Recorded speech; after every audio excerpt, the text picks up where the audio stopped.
તો આ વ્યક્તિએ પાણીથી ચાલવાવાળી ગાડી બનાવી હતી. એક સમયે ટીવી પર પણ આવ્યા હતા, પરંતુ ત્યારબાદ એ ક્યાં ગાયબ થઈ ગયા? તો મધ્યપ્રદેશના મોહમ્મદ રઈસ મરકાની, કે જે એક મકેનિક હતા, એમની પાસે કોઈ જાતની એન્જિનિયરિંગ ડિગ્રી ન હતી, માત્ર પોતાના ગેરેજમાં એ એક્સપેરિમેન્ટ કરતા હતા. હવે એમને એક એવો આઈડિયા આવ્યો કે જો પાણીમાંથી હું હાઇડ્રોજનને અલગ કરી નાખું અને એને એન્જિનમાં આપી દઉં તો તેનાથી ગાડી ચાલી શકે.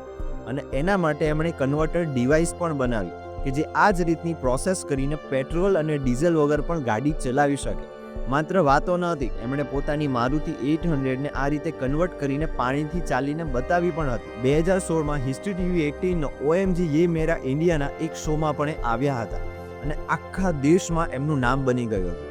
ત્યારબાદ એમને ચાઇનાથી પણ ઘણી ઓફર આવી હતી કે તમે અમારી પાસે આવો, પરંતુ એમણે સીધી અને ચોખ્ખી ના પાડી દીધી કે નહીં, હું મારા દેશમાં રહીને જ કામ કરીશ. પરંતુ દુઃખની વાત એવી છે કે આટલા સરસ ઇન્વેન્શન અને આટલી બધી પોપ્યુલારિટી બાદ એમને ના ગવર્મેન્ટનો સપોર્ટ મળ્યો, ના કોઈ ઇન્વેસ્ટરનો.